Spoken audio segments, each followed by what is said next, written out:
hills and build them high. Makes a long time climbing before I die. I want the chance to spit in his eye. Well, they gave me bars, but I can see between to a dusty yard and a long gone green. They call that freedom, if you know what I mean. And I drown my sorrows, but the whiskey's gone. I'm sober. Hello, everybody. Welcome to Shortbangers. I'm Matty, hosting tonight. I'm joined by John. John, how are you tonight? Excellent. I've just realised that I never got to ask the question about the AGM that I wanted to ask. Right, ask it now. What does AGM stand for? Oh, it doesn't stand for anything. It's fucking strict as that. Is it a genuine question or? No. It was like I was saying before we got started in the previous episode. I think I never said it. I never asked it. When we did an AGM episode last year, one of the questions was, what does AGM stand for? Oh, I thought it was a nice wee throwback, but apparently I'm the only one that remembers. Yeah. Do you know what Tesco stands for?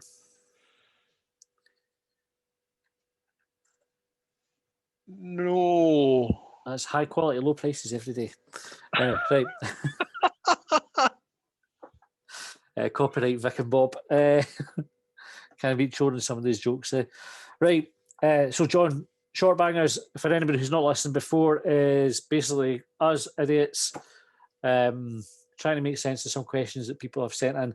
And the first question that I'm going to go to tonight is from John Marshall. He's got a couple of questions. And the reason I'm going to start with John is because John emailed us back in March with a really, really good fucking question. And I said, that's a great question. I'll definitely cover that. And then I completely forgot. And then he emailed yesterday to say, is Matty just polite that he answers like he did below, or is he really forgetful? And the answers are very, very forgetful. So, yeah, I think we do try and make a point of answering every single person's question. We do. What happens is John's emailed us, and so I'll come through on my phone, I'll answer the email, and I flagged the email so I wouldn't forget. But then when we do Shortbangers, the vast majority of the questions come via Twitter, where I bookmark everything. So when it comes to reading the questions out, we just go through my bookmarks and we do them in order that they come in. It's not emailed though. So the best thing, if you want a question out, the best thing to do is to tweet us it. You'll much more chance. Just wait patiently if you email, because we will get around to them eventually. We will. It might be it might be weeks later. Anyway, right. So question number one for this evening, John, comes from another John.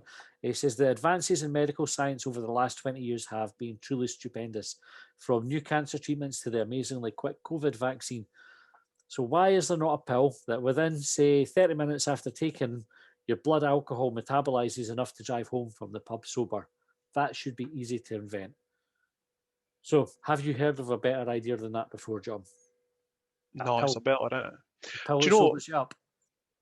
Maybe the problem is that anytime anyone ever thinks about coming up with that pill, they go to the pub for a couple of pints and they're just enjoying themselves too much. They go, fuck it, I'll wait till next week.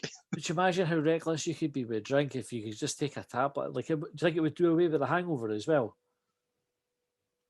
Nah, life doesn't work like that. There'd have to be a side effect. Maybe the hangover the next day is twice as bad. Because I think to have a pill that gets you sober enough to drive, or sorry, not sober enough, that gets you compos mentis, legally safe to drive, which is as close to being stone cold sober these days as possible. Yeah. But think of the amount of situations that would stop you from getting in. You know, think of the amount of encounters you you might have had that a sober up pill would have stopped you having. Aye, but some of those stories, like imagine you just went through your life taking a pill and it just suddenly made everything all right. Aye. Like you would just have you wouldn't have any decent stories to tell. Would you take it halfway through the night? Do you know how some folk go for a tactical spew? I think if you've ever done that. A tactical chunder, aye, once or twice. Tactical spew. If instead of the tactical spew, you could just take the tablet that just acts as a reset. It's maybe 11:30 at night. You're thinking, right, get to a club, have that, start again, and you've still got another few hours to get pie-eyed again. Aye, but do you think is getting drunk drinking loads? Like, is the fun of getting drunk? Is it the steadily drinking? Is it the being drunk, or is it the whole sort of experience? Is it the whole night? It's the whole bit. But if you think there's an optimum bit, isn't there? Because yeah, definitely the bit before you spew. There's always a point where you realise I've gone a bit too far here, right? You know, there's a bit where somebody will say something to you, you'll look at them and you have no idea what language they're speaking, who they are, or where you are, and you think maybe overdone it a wee bit here. It's worse when you're trying to speak to someone and you don't understand the language you're speaking. So, yeah, that's a great point. But before you get to that bit, there is like a total sweet spot where everything's perfect. You're just the right amount of stupid with the drink, that you're not causing any bother. Everybody's happy. Your chat's amazing. In fact, it's the best chat you've ever had. If you could just, I've gone past that point. What I'll do, I'm going to take the sober up pill, and then I'm going to start again to get to that point again. I think we're thinking about this wrong. You don't want to take the sober up pill. You want to put something in place that says, I'm not going to regress from this point of drunkenness, and I'm not going to go beyond it. I'm just going to sit in this mode until I go to sleep. Until I go to sleep. Because that point, you feel you've got great chat, you feel confident, you feel sexy, you feel like you can dance, you can do all those things. You never ever want to lose that part. And you might look like an absolute fud, and your chat might sound like shit to other people, and you might look like a drunken, spewed in your front mess. That doesn't matter because you feel brilliant. Correct. Right. And I like the idea of the tablet. Somebody go and invent that. It can't be difficult. Can't be that hard, can it? You're asking the wrong guy. do you think it's not happened because it's irresponsible? Do you think it's one of those ones that you go, actually, you could make that available, but what if somebody took it and didn't work and they thought it was going to work and then they went out in a car, or it doesn't encourage the wrong behaviours with drinking, so like the long-term health effects. Do you think secretly somebody's invented it and they've been told, shut it, don't you ever peep a word of this to anybody? There's a conspiracy theory that says that there's a rubber for like car tires that will never degrade, so you'll never ever have to replace your tires. And your Bridgestones, your Pirellis, your Michelins, etc. have got together and said, get that in the safe and never ever let it see the light of day. So you can imagine someone like Heineken, fucking Tennants or whatever, have done exactly the same. Aye. Or Police Scotland. Aye, probably the health board. That. But yeah, the drink manufacturers must be putting a bit of a squeeze on them to release it. God, I have another one. It'll be all right. You just take a tablet. Maybe, could you imagine like a tablet with every can? Or like buy 6, get 1 sober up tablet free. Just have them in next to each other in the shopping aisle. Right. John's next question was, one of the lousiest aspects of Hibs expats following Sydney FC in the A-League is the presence of arch yam Ryan McGowan playing as number 6. What advice can Longbangers provide as to managing this contradiction and wanting the team to do well in defence whilst attempting to avoid vomiting at any chance directed to said player? So Ryan McGowan, I think, was widely accepted as a Hearts bastard. Like a proper... He did the World Cup with the 5-1, didn't he? He did it in the wall. Did he? Playing for Australia. What a dick. Imagine being that obsessed with your rivals that you would do that. See, I think as Hibs fans, we didn't need to stoop to those levels, but I do wish that there was some way that you could get that wee fuck you in there. And I wonder maybe if just turning up at the game in a Scottish Cup winning 2016 jersey, or like something subtle, maybe even more subtle than that, just to let Ryan McGowan know that you know that he's a Hearts bastard. Just for that, just go in with a wee Brora Rangers banner. That's what you need to do, John. Just go in, you and your mates, hold up Brora Rangers. You're not having a dig. You're not making it personal. You're just... if not Brora, your point. Queen of the South, 1986, Dundee strip, a blow-up dolly, Albert Kidd. A life-size Craig Levine cardboard cutout. I'm sure you'll find a Rolf Harris cardboard cutout down under. Oh, if you're bound to. Right, anyway, next question. This comes from Dr. Shrinkoff of Hibs Bounce. Is it doctor or sir? Oh, Sir Shrink.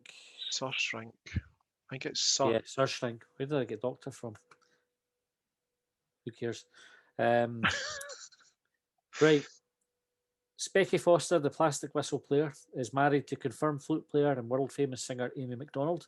And of course, Celtic also have a famous songstress fan in Susan Boyle. If you had to choose between football supporting internationally renowned singers, which one would you spend a dirty weekend with? Craig or Charlie? Oh, whichever one wasn't in the Daily Record Oh, for aye. having rattled a fan. I think I shared the link after a previous. You did. We talked about this. Because I think the woman's lasting memory of him was his grey Y fronts and his specs bumping her face when they were rattling. So whichever one that was, not him. The other one. Aye, same answer for me. Imagine opening the paper that morning. Yeah, just popping in for the rolls in the papers. You go to get it and you go, fuck, what are they saying about me?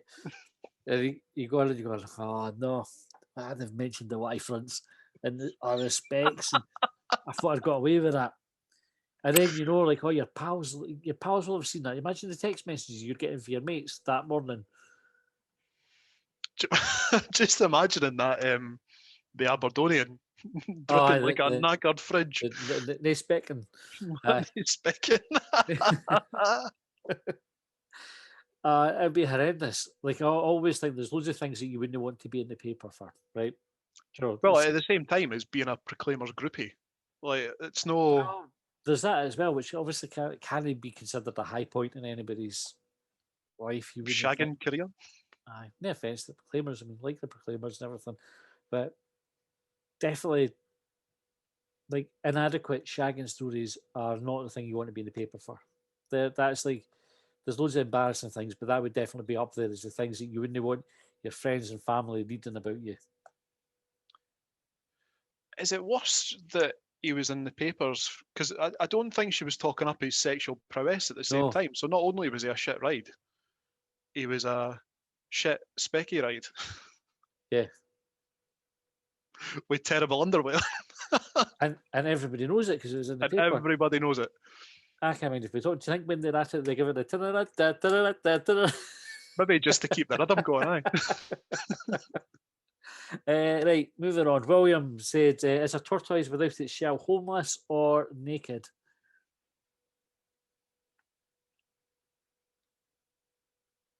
Naked. Right, what's your... Or is it? Show your working, John. I'm sure I saw something that said that it must be homeless. In fact, I think they're dead. I think it's kind of like part of their structure, if you like. Is it attached to them? Is it? I think so. And the reason I say that is that I'm sure I saw something where tortoise, their shell was damaged and they had some mesh polymer composite thing that they put over the top of it to help repair it. It was, so you know how it's like a sort of greeny brown, almost camouflage like a effect. Stookie. Aye, and it was honestly like, so it was like whether it's like a sort of hexagonal shape or whatever. So you've got this green brown camouflage thing going on, then a big pink hexagon on top of it as well. I hope somebody drew just where it was healing. Say that again, sorry. I said I hope somebody drew a bobby on it. as the rules if somebody has a cast. I would go for, it's probably both, isn't it? It's like going to be the low point for a tortoise. Assuming it survives. There's definitely been a Warner Brothers or a, what was the other ones that did the cartoons like Roadrunner and was it Hanna-Barbera? Aye, those sorts of cartoons. I've definitely seen a tortoise come out its shell and just been like covering its dignity. And what's the difference between a tortoise and a turtle? Tortoise, land, turtles, sea. There you go. Right. Who says you don't learn anything on Longbangers? I actually saw a turtle laying eggs in Australia. There you go. Did you? One of life's wonders. Aye. Did you see it? No. We saw a tortoise in the Steve Irwin Zoo as well. There you go. Nice one. Go down under when you can. Right, Alex said Hibs to win the league, but You've got to ride and win the Red Bull soapbox race on a cart, which is a bed, and your teammate is Theresa May. The cart will go faster if you shag her. Do you do it or not? Everyone will see your bum and know how long you last. Duvet is not included. You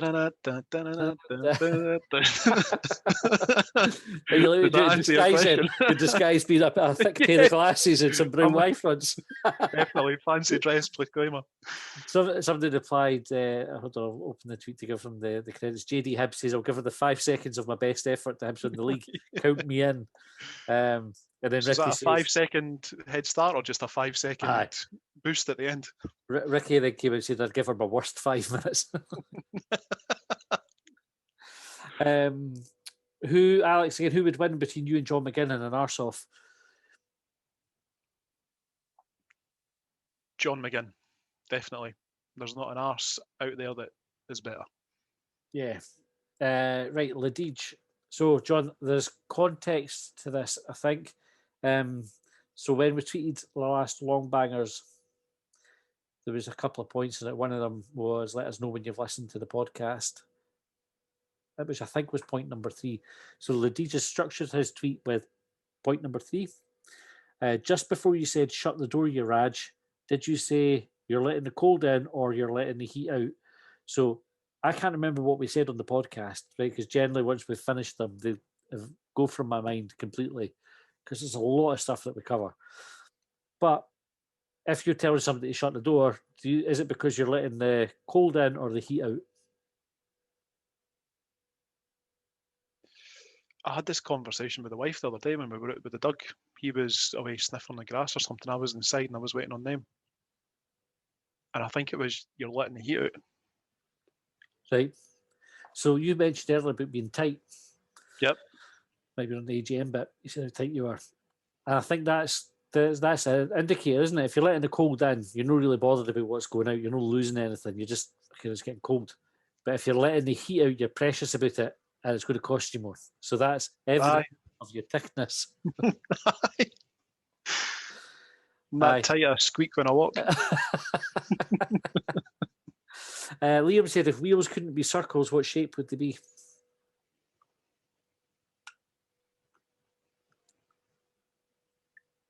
If you're listening to this, by the way, if anybody's listening to this rather than watching it, John's face there for a moment was like total stunned. Holy shit, how do I answer this? I'm going to say octagonal. Because it's almost round? Because it's almost round. Boring. See, I liked... When I thought about answering this question, I immediately thought of a car would be the thing, right? But it wouldn't have to be a car. It could be like a bike or whatever. I like the idea of them being different shapes on each point. So like a bike having a different shaped front wheel to a back wheel, because you imagine how how amusing that would be to see how somebody would try to maneuver it. So if the front wheel was a square and their back wheel was a triangle. I don't think they need to be different shapes. They can be round in different sizes. I watched a video not long ago of a boy in a penny farthing unable to steer it, and he just went head first into a wall. That was a stupid invention, like the penny farthing. I mean, what were they thinking about with that? I didn't think LSD was invented until about 60 years after that. It's mental because somebody must have signed off on it. Do you know when they're going, I've got this idea, right, for like a bike, right? So this is it here.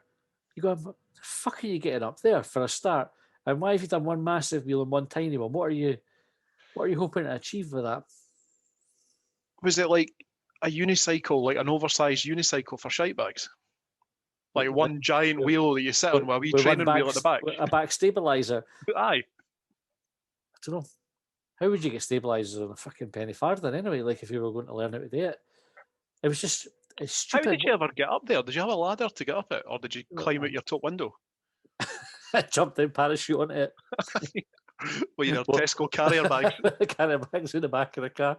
I don't know. I don't know why anybody went ahead with it. That's the thing. And they were obviously popular enough that folk remember them. There's plenty of evidence of folk kicking about in them. But surely somebody went, I could just make them both the same size. You didn't need a massive wheel. Because I don't think they're getting anywhere much quicker with a huge wheel, are you? No, I wonder if they were, rather than being popular, it's like a historical quirk that's gained a bit of traction, pardon the pun, over the years. And we just think of like Victorian times as being all these guys cutting about in their deer stalkers and penny farthings. There was probably only about a dozen of them made. Do you think the youths of the day tried to kind of do wheelies and stuff on them? You couldn't, surely. You couldn't get up on the back wheel. Right. Aye. I always thought that was mental. I was just thinking, because most things, when you see like things that have been designed for use, they generally come from a practical standpoint, and then they evolve, folk make improvements to them as things go on. Like bikes getting gears, for example, you work out that if you have gears, you can go different speeds. It's easier to go up and down hills and all the rest of it. But surely at no point one fucking giant wheel and a tiny wheel would have been practical, or more practical than having two same size wheels. I wonder if it's got something to do with misogyny towards women. Why? Because I'm going to try and explain this, bear with me, but there would have been, so there was a period of time where women weren't meant to ride horses. It was unbecoming, so that's why they ended up riding side saddle rather than both legs over. They rode side saddle because it was more feminine. And I wonder if there was something about the height at which the penny farthing was made to prevent women cycling them, because women traditionally in that period would have worn dresses. It was a way for men to say, fuck you, women, you can't have bikes. To exert their dominance by having a massive, ridiculous bike. I'm going to research that, because I've got this mad recollection of a movement against women cycling, and I'll need to find the information. I reckon I'm onto something. There definitely was. There definitely was a movement against it. It was again fucking nonsense. But imagine how. Talk about cutting your nose off to spite your face. Imagine if that's the way that you go. I'll show them. Aye, I'm going to invent the worst fucking bike imaginable, just so only I can ride it. Amazing. Right, Alex said, should the plural of rabbits be shortened to rabbi to save time? We'd need to come up for another word for rabbi, the Jewish priest gadgets, if so. So I think you just called in rabs if we were doing it. Hi. Hey, I'm a rab. That would make them seem a bit more approachable anyway. Not that they're not approachable, but kind of if somebody was just a rab, they sound decent. Did I ken any rabs that aren't decent? That's a fair point. But no, I like rabs. So are we signing off on Alex's idea then? Rabbits are now rabbi and rabbi are now rabs. Is the plural of rabbi, is that rabbis, or is that also rabbi like sheep and sheep? Rabbis, I don't know. That's a good question. Because Alex might have shortened that one already, as is his want. So if it wasn't rabbis, it might have been rabbi, like Jedi. Have you just used the Jedi mind trick on me? I've gone blank again. That's it. Right. So, Alex, I think in answer to your question, I think we're fine to say shorten rabbits if you want, and if you're worried about the knock-on effect, we'll go with rabs. But yeah, I'm sure nobody would complain about that. Maybe just the Orthodox Jews, they're a bit tetchy, but your regular Jewish rabbi, I think, will be all right. See, when you talk about like Orthodox one and unorthodox ones, that's so you're talking about ordinary, but I would go the unorthodox ones, the things that just do, they're the ones that kick about on perifartins. Do you imagine? Why are you cycling it? I'm an unorthodox Jew. Or Christian, or whatever. Just do a forward roll through the front door all the time. Why are you doing that? Fucking unorthodox me. Right, Kaiser Soze said, when Curvy Nisbet suggested the jockstrap was put to one side, did he mean the notion, or is this a literal example of past experience? I have never worn a jockstrap. I did play or got involved in a few training sessions for American football, and I read a book about an American footballer, and how when he first started, he had all the kit on, all the pads, which included a jock strap. But the guy in the position that he played, he wanted to be big, but he also wanted to be fast, and all these things were slowing him down. So he basically put his cock on the line, not unlike the Queen of the South keeper on Monday. Yeah, put it to one side. Yep. So not past experience is what you're telling us. No, I never worn one, but if Kaiser Soze's got one lying about, I'd be more than happy to give it a go. Do you want to rephrase that? No. No, we're going I meant what I said. There you go. We'll answer your questions and come up with some indecent proposals as well. Right, the Cal Chalmers 1875 said, whenever anyone posts an article from The Sun or The Record on .net, people tend to state that they, in inverted commas, wouldn't even use that rag as a bog roll. As bog roll. Have you ever tried to wipe your arse with newspaper? And if so, how successful was it? I'm going to say maybe. There hasn't always been money in my house growing up, or at least in my parents' house growing up. Definitely, I know this is going to sound daft. I'm going to say whenever we ran out of toilet roll, we ended up using kitchen paper. Like, we obviously had enough money for kitchen roll. But there's definitely been times where there's almost positive I've wiped my arse with not kitchen paper, with newspaper. I don't know if I have.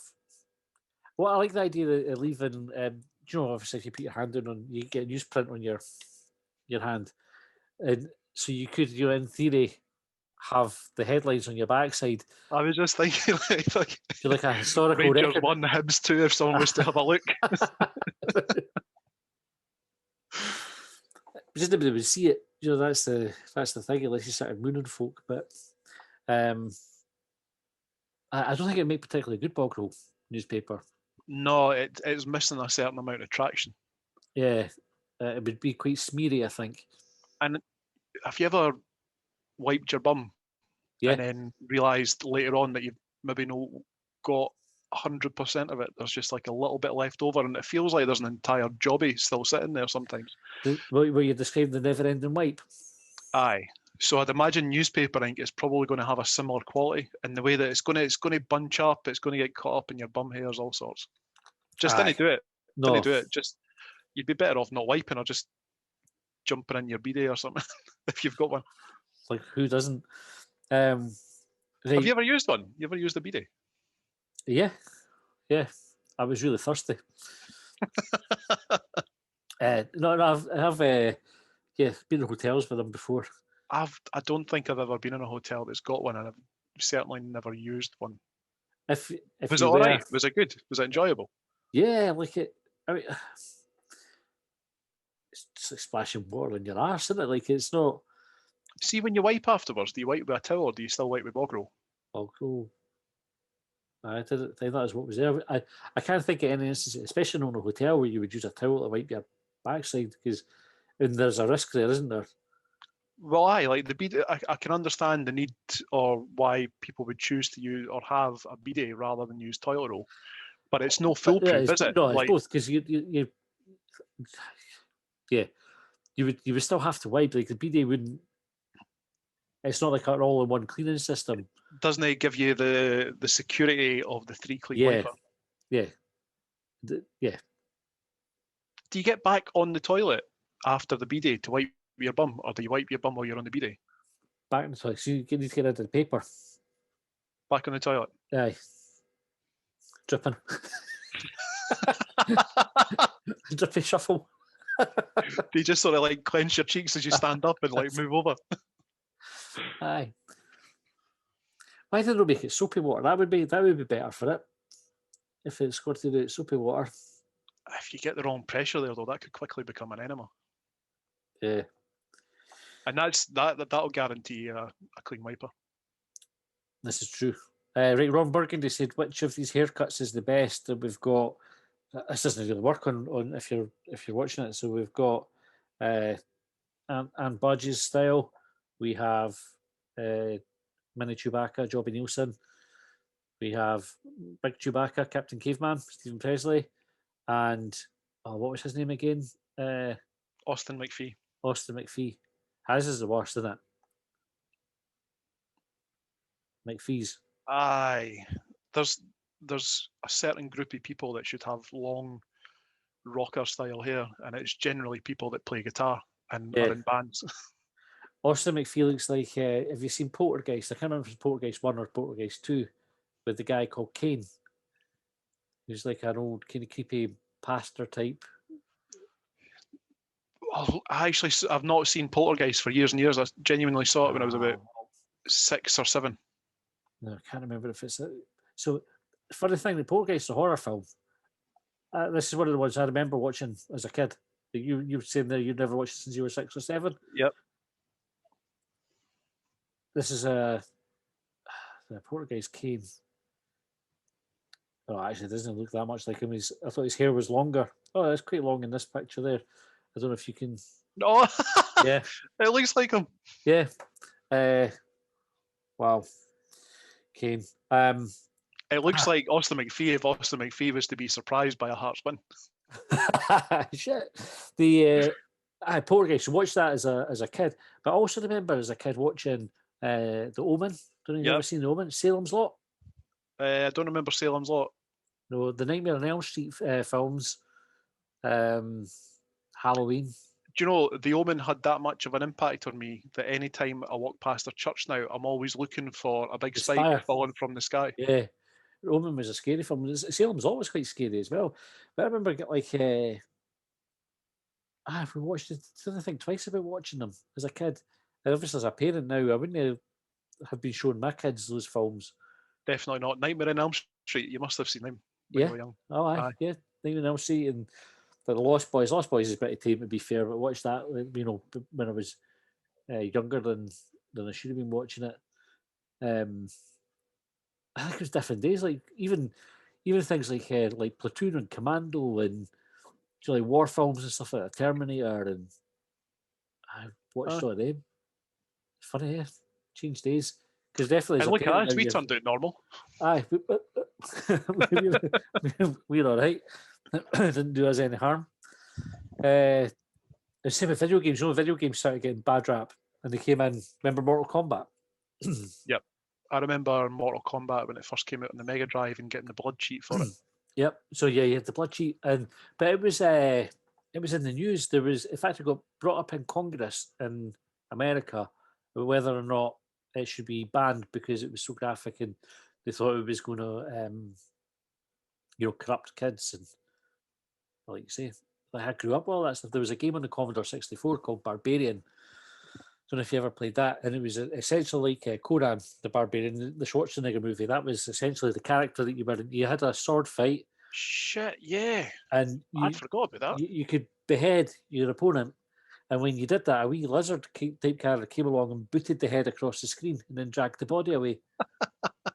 And I remember that, and so Commodore 64, I would have been, early primary school playing that. Yep. Mental. Folk overreact. They didn't do folk any harm. Anyway, Mal Bergen, you have one question for Ron Gordon. What is it?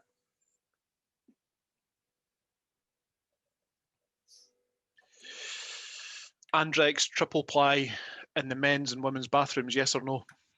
Shout. I would ask him, would he rather... And that's why we don't get to interview Ron Gordon. Was it Bubba Gorilla or we'll leave it there. Likewise, one question for Anne Budge. Oh, how did you manage to make that big an arse at the newsstand? Yeah, where does that door go to? Or the stairs? Aye. What should be at the top of the stairs? Who's buried in the wall behind that passageway or that stairway to nowhere? Aye. How drunk were you when you hired Ian Cathro? How drunk were you when you employed Craig Levine as the first aider? Aye. It's funny listening to Sports Sound. So I don't know if you heard Stephen Presley on Sports Sound going mental about Hearts No. this week. So Stephen Presley is the... Was that a 3-hour long interview? He said at one point, I'm banging the table here because I'm so passionate about it. Fucking hell, he doesn't sound passionate, mate. You couldn't hear him banging the table anyway, so I don't know whether he was talking metaphorically or whether he actually was, but just very, very softly. You could listen just to... imagining Stephen Presley with really tiny hands. You can listen to him at 1.5 times speed, and he still sounds slow. But anyway, he was slaughtering Hearts, right, for various reasons, the recruitment and all. But Levine was there as well. And Levine's like, well, I can't really talk about it because I'm responsible for a lot of that, and I had the opportunity to change it. But he was saying about then the director of football job and the manager's job. And he was like, you can't do both of them. He said, I suggested that I would do both. What fantastic hindsight, Mr. Levine. First time I'd heard a bit of humility for Craig Levine ever, I think, where he sort of was like, yeah, pretty much was shit at both in the end. Notice how he didn't say that he couldn't be manager and first aider or director of footballer and first aider at the same time. Like, he obviously thinks of himself quite highly as a first aider. Training ground tour for incoming managers. Here's the campus, Rickerton campus that we hire. And this is my desk, which is not your desk. It's not your desk yet. I only use it in the evenings though when I'm allowed to come in. And this is my first aid box. Right, Alistair Taylor says, if you had to eat only one thing for the rest of your life, what would it be? Alan's Bakery, Scotch pies don't count. So one thing only for the rest of your life. Fish, chips, and mushy peas. I wouldn't bother with the peas. Stuff a fish supper would be, but I would go for scrambled eggs. Scrambled eggs and toast. We talked about this before. You made your scrambled eggs with milk, eh? And I made the argument that was just an omelette. No. Tell you, best scrambled eggs that you will eat. When we get to a point, John, where we're all allowed to mix again, I'll make you scrambled eggs. See me light up there at the prospect of coming to yours for breakfast. Aye, and you will never look back. Fairney eggs, I can't wait. Right. Ron Burgundy said, you've got to give... Right. You've got to give Ambudge a love bite. Next, not allowed. Where are you planting your lips? Next, not allowed? Yeah. Forehead. Go with that. Right, next one. 150k on Hanlon Hill. You're at a fun fair. You put a coin in a magical Zorbo and make a wish for Hibs to beat Hearts 0-7 at Tiny on 1-1-23. For this to happen, you have to swap bodies with your dad or your stepdad, who's younger than you, John, until this day. You will attend the game in your own body, knowing that the final score and having placed a bet will be richer coming full time. My question is, would you cheat on your mum whilst in your dad's body? Okay, so my mum and dad are divorced. My mum is single. My dad is married for a third time and is still miserable. Do you know what? I don't think I would take that bet because at some point I'd have to sleep with, in my dad's body, my dad's third wife, and that just gives me chills. Like in Greece? Like the good kind, or... Aye, there's chills that are multiplying, but it's not in a good way. Not like that. I think, I think it was Raymond that's on Quick Bang had said actually the alternative is more disturbing. Like if the question is, would you cheat on your mum with your dad's body? And his summation was actually it's more disturbing if you didn't cheat because that would mean that you're loyal to your. Oh, that's a weird quantum leap. So actually, I think the only answer to that one that's acceptable is abstinence for the duration. Oh God, I know where Raymond's coming from. Like you'd have to. You'd have to be acting independently, wouldn't you? Like, because you would be aware that you were in your dad's body, but it would be your mind. Yeah, that's it. So you have to carry on. You have to carry on with your own life, don't you? But then my dad must be like, who's my dad going to be cheating with? He's fucking 67-year-old or something. Like Peggy doing the bingo or something. Oh God! And could you imagine? I'm just thinking about my old man trying to chase something like my age Your appropriate, age. and that's just nah. That's nightmare fuel. That's going to keep me up the night. All right, we shall move on. Ricky, by the way, 150k in Handle, how you are disturbed. You had a chat about quarterback and how you thought nobody had played that role well. Dylan McGeoch was awesome in that role. McGeoch was good in that role. That's a fair point. Shortbangers question: what was your favourite cartoon when you were a kid? Mine was Teenage Mutant Ninja Turtles. That was Ricky's, not mine. I read that as if it was mine, but it was Ricky's was Teenage Mutant Ninja Turtles, which was a good cartoon, by the way. Yeah. I had a few. Do you remember Mask? Big fan of Mask. It was almost a little bit like Transformers in as much as there was a big truck in it. And I think if I remember rightly, the truck either fell to one side or it opened up, and a big missile came at the back of it. Phenomenal. The bad guys were called, or part of an organisation called Venom.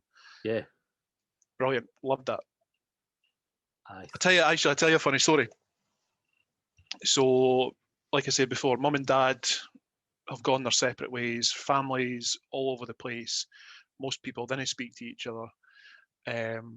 On my mum's side, through the wonder that is Facebook, a cousin on my mum's side got in touch with me and said, "Oh, hi, it's such and such. Be nice to catch up," and blah de blah.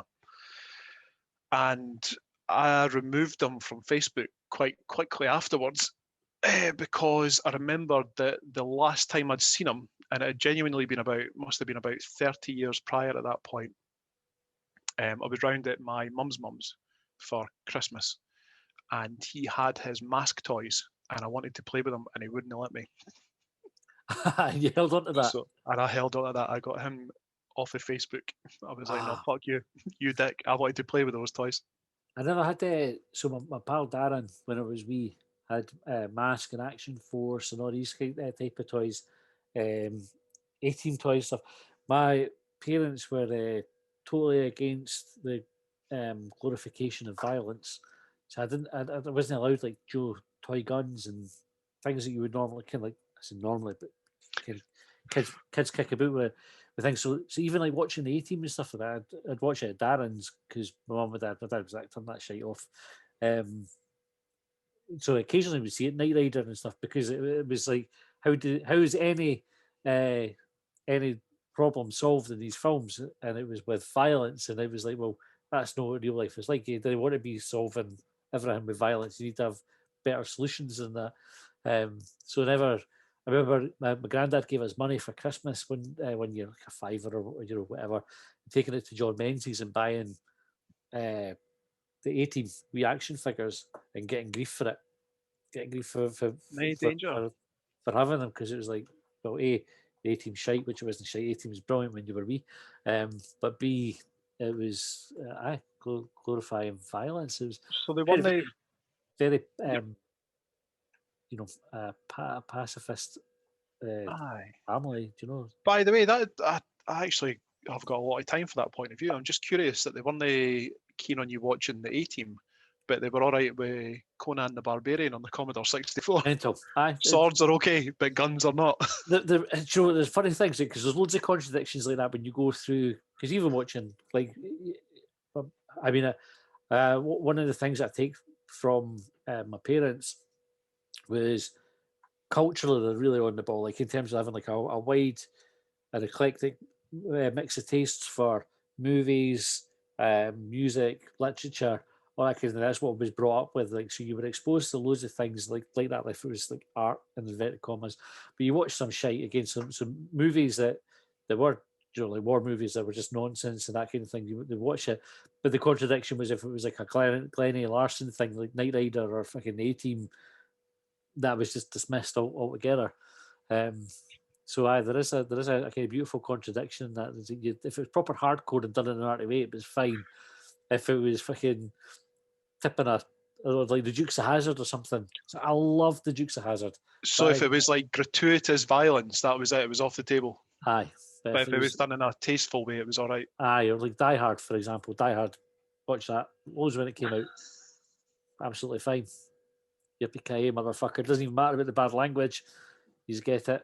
Doesn't matter about the guns, the explosives, the willful near execution of hundreds of partygoers on a roof. Aye. That was fine. But the A-team, where only one person died ever. Aye. No. If it involved fashioning a weapon out of a watermelon and the hairbrush in the fucking barn, then that was off the table. Aye, fair play. You know, like I think, I get it. It's quite, I think, a good lesson to have in general, that you try to avoid fights if you can. There's better ways to solve things. Fair dues. Unless you like a sore face, avoid. Exactly. Right, Mike says, would you rather die from a shark attack or die from a zombie attack? Shark. I get the feeling that sharks would be quicker than zombies. At least popular culture would have you believe that zombies just kind of rip you limb from limb. I think a shark's going to make quick work of you. But so I get that point, but you're going to end up dead anyway. Right? The actual trauma of the death is going to be pretty horrific for this short period of time until your life passes from you. But if you get killed by a zombie, do you not turn into a zombie yourself? Well, this is the thing about zombie lore. I think it can depend, because some zombies, it's a virus that infects you, and it's passed through like saliva or whatever, or like having a bite taken out of you. So kind of like, let's use AIDS for example. You know, the transmission of bodily fluids. Yep. Whereas in some zombie films and TV shows, you see people getting ripped limb from limb, and there's nothing left of them afterwards to become a zombie. That's true. But then at the same time, you also see like sort of half zombies kind of dragging their upper torso about. Yep, to Ibrox. Yep. I'll go with shark attack as well. Like, at least you're feeding something, do you know, like an actual living creature, not just a fucking marauding Hun. Aye, but then now that you got me thinking, and I'm probably thinking of the wrong animal or combining the two, but could you imagine a shark gets you and then starts dragging you underwater? Like, do you drown or are you eaten first? They probably try to drown. You know, if you knew you were about to get eaten by the shark, do you think you would just go? Just like drinking seawater. I don't know if you can, how easy it is to deliberately drown, but you know, you would just go, I've got to get this over with quick and then not feel anything. I think it'd be really fucking hard. You're probably going to be fighting every last second. You probably would.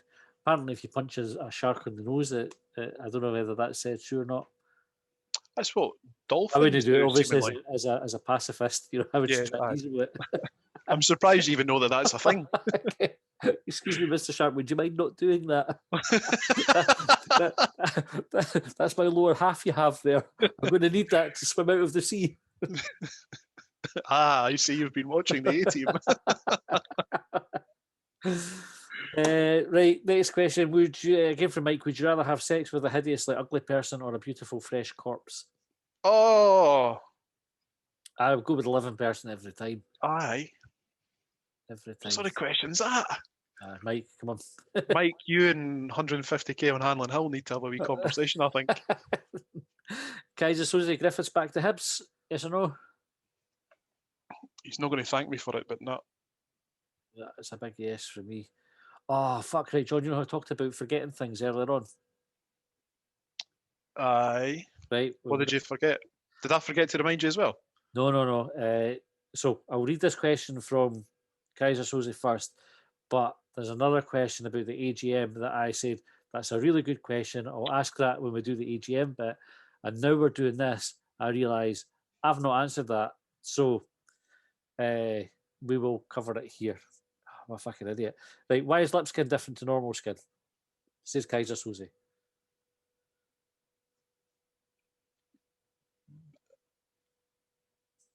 Oh, it must be an evolution thing, isn't it? Like there'll be a reason for it.